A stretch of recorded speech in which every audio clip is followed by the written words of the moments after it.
Hi, let me know if you cannot hear me. Can everybody hear me? Okay. I'm Gita Manaktala. I'm the editorial director at the MIT Press, and I'm following three excellent speakers who've covered many of my points also. But I want to focus today on our experience with the Mellon-funded University Press Diversity Program that Rebecca mentioned in her nice intro. This is a relatively new program generously funded by the Mellon Foundation. So I'll tell you how we got mixed up with it. A couple of years ago, I was attending a conference. It was the Association of University Presses annual meeting. It was in Denver, Colorado in June 2015, about 2 years ago. And on the first morning of the conference, I joined a group of runners for a 5K that had been organized for us. About 60 people woke up and turned out for that run. And before we set out, somebody snapped a photo with a cell phone and posted it to Facebook and to Twitter. And that's where I encountered it later that day. And I had one of those moments of something is really wrong with this picture, because in a sea of smiling, friendly faces, mine was the only dark one. And I was surprised. I shouldn't be surprised, because this is my experience every day in publishing, pretty much.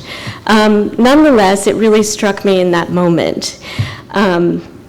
And later that day, in the evening, I was attending a really nice party. The New York Review of Books always gives a very nice party at this particular conference. And we all go, and there I met a colleague at the University of Washington Press named Lauren McLaughlin. She and I had not met before, but we had a great conversation. We talked about a lot of stuff, about work, about kids, all kinds of things. I'm sure I mentioned to her this run and this photograph. And I think I probably also mentioned to her that I was feeling a little bit understaffed in my department. We have a large acquisitions program, currently about 12 full-time editors who are now acquiring close to 300 new book projects a year. And at that moment, I was feeling like we didn't have quite enough assistants to support all of this acquisitions activity we were doing. And so after the conference was over and Lauren and I went back to our respective presses, she sent me an email and she asked whether the MIT Press might be interested in joining an initiative that she was working on and a proposal that she was developing for the Mellon Foundation. The idea was to develop a pipeline program that would begin to diversify university press publishing. The program would create a way into the field for people with experience with diverse communities, substantial experience and engagement with diverse communities. That's how we phrased it in the proposal.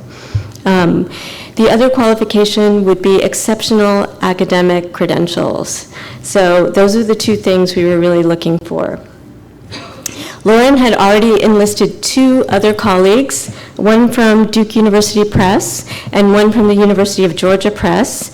And the MIT Press quickly signed on as the fourth publisher on this grant proposal.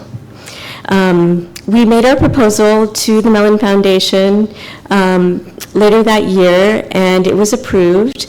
And early in 2016, we posted our first openings, and we hired our first cohort of 4 Mellon Fellows who started work in June of last year.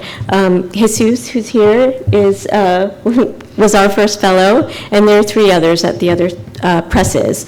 All 4 are just finishing up their first year and are going on to other positions at other presses. And we've recently hired our second cohort of Mellon-funded fellows who are starting at our presses this month, actually. The fellowship is designed to offer a full year of experience in book acquisitions. Along with job training, the position offers mentorship, networking and professional opportunities, and the chance to attend both academic and professional conferences, publishing-oriented conferences. Thanks to Mellon, these are paid fellowships. They come with an entry-level salary and a full benefits package, which is very important. So we will have a third cohort of fellows starting in 2018 for a total of 12 people that will go through this program. And 12 people is not a lot, okay? That's not a really transformative number. It's not going to revolutionize anything. But the reason I wanted to come here and talk about this today is because the participating presses have learned so much from this experience, and we want to share what we've learned. Probably the most important insight for me personally to come out of this experience is that it's not actually that difficult to recruit for diversity. Retention, inclusion, those are probably the harder problems, but the actual recruiting we can learn to do, and we can start doing it right now. You don't need a Mellon grant to do it. You don't need additional funding. You can do it for every open position that you have if you know how to do it. And there's actually no shortage of qualified candidates either. Sometimes we hear that, oh, you know, there aren't qualified candidates from ethnic minorities who want to work in publishing. Well, that's just not true. We found that out for sure in the course of hiring our first and second cohorts of fellows. It does take a little bit of knowledge. It takes the will to do it.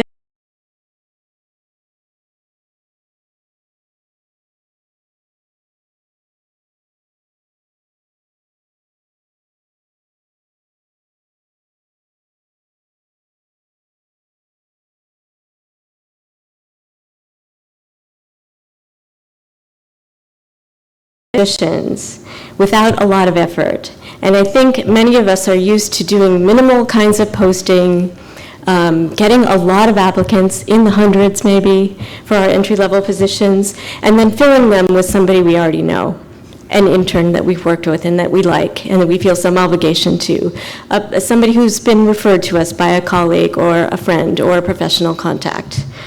I've done that myself many times. I don't think it's the right thing to do because, as we know, that tends to replicate the profile of our existing staff. So we have to do broader outreach. And not doing that comes with real costs in terms of diversity. For the Mellon Fellowships, we did do this broader type of recruiting, and it's, you know, it's not rocket science at all. The posting that we did, first of all, emphasized that we were seeking candidates, as I mentioned, with exceptional academic qualifications. The other qualification we were looking for was experience with and engagement with diverse communities and a willingness to bring that knowledge into the work of publishing. The thing that we did not ask for was previous publishing experience. And that's really important because if you don't make that a qualification, you can get a broader group of people who will apply. In the past, we have done a lot of recruiting at the kinds of programs that Helen mentioned, publishing programs like the excellent master's program at Emerson. You can get great people from that program. But when you're hiring, particularly for acquisitions editorial positions and probably for other positions as well, that kind of experience is not as relevant, okay, as academic training in the fields in which we actually publish. So why are we looking for people who have master's degrees in publishing when we could be hiring people who have master's degrees or PhDs in a field in which we are publishing books or journals? So for this kind of search, we posted well beyond the usual job boards at MIT, Book Builders of Boston, and so forth. We reached out to a wider range of colleges and universities. We used our social media networks to spread the word. We worked with people and groups who could help us spread the word on campus at MIT and beyond. We worked with the Office of Minority Education, the Office of Engineering Outreach, the Equity and Community Office, the Diversity at MIT mailing list, and the other presses did similar outreach on their campuses and beyond their campuses.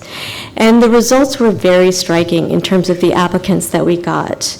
Our HR office at MIT congratulated us on the equal opportunity employment stats that we generated from these searches because we got way more applicants from underrepresented groups than we ever get for any of our openings, just doing this little bit of additional recruiting. Even so, about 50% of our applicants were white, self-reported as white, and the balance self-reported as Asian, Black, Latino, multi-ethnic. One or two had disabilities that they were willing to report. And so that's a pretty good, 50-50 is a pretty good balance for entry-level positions at our press. Certainly we don't usually get that kind of an applicant pool. I would say that even more striking than these statistics related to diversity was the quality of applicants that we got, which was exceptional, astounding. We got people, many of them have advanced degrees, many of them had PhDs or were expecting to get PhDs.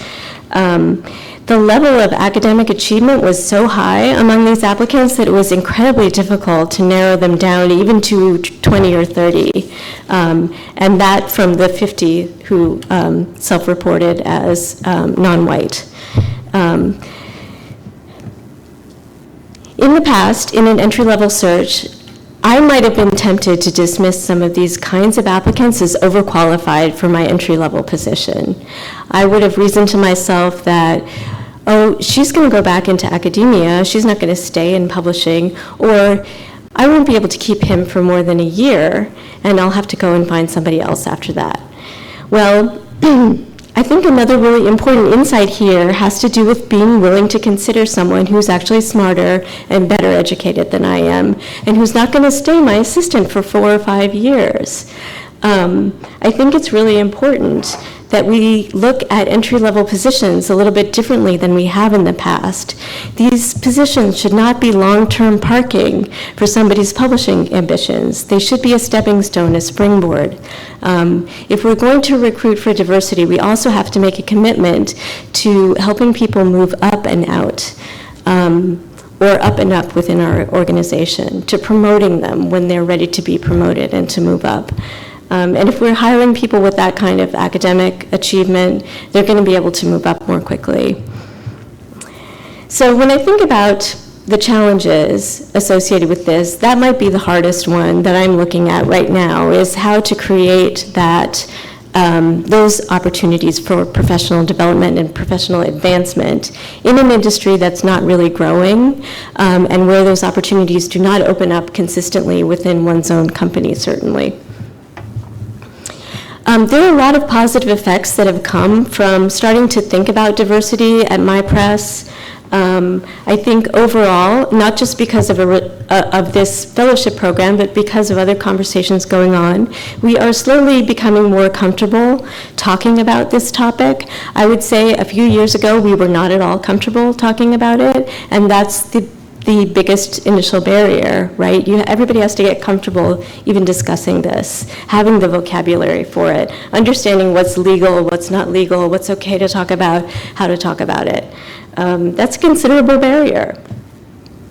In the context of talking more about diversity, we've become aware of some of the problems, for example, with our own internship program. That program is such an important pipeline, such an important pathway into publishing at the entry level. We've hired a lot of interns, and it's worked out really well because we know them, they know us. We feel a debt of obligation to them because many of them have worked for us for free. And so hiring them does seem like the right thing to do, but you can see how that creates issues if we are trying to recruit for diversity. So one of the changes we've made is actually posting those positions much more widely than we used to. And we've also, this is a very recent change, started to be able to pay our interns. And that solves a critical structural problem with unpaid internships, because then you can actually get a more diverse pool of interns.